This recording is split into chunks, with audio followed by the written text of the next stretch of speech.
There are new claims tonight that your tax dollars were used to buy the silence of departing ECOT employees. Some former employees of ECOT have come forward and revealed they were asked to sign an agreement not to talk about what went on behind the scenes at the school. Our State House reporter Jason Aubrey has this story new at 6.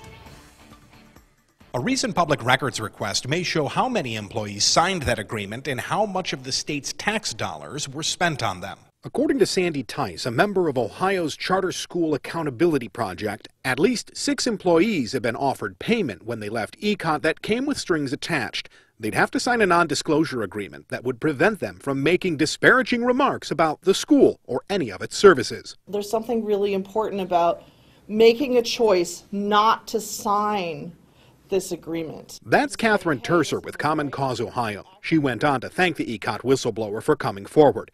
And this is Fred Geddes, a local attorney who specializes in whistleblower litigation. The real heroes of this story are the whistleblowers.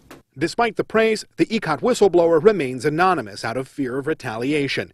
Geddes says Ohio's laws to protect people like them are some of the weakest in the nation, which is a problem when it comes to public entities asking employees to sign non-disclosure agreements, according to Stephen Dyer of Innovation Ohio. If taxpayer dollars are being misspent or ill-gotten, we should find out about that immediately or as quickly as possible. The group's records request asks ECOT's sponsor to release how many employees ECOT had signed non-disclosure agreements and how much was paid as part of that agreement. A report on ECOT from the auditor's office was supposed to be released tomorrow. It has been delayed by a week or two as they finish looking into who paid for television ads ECOT ran last summer.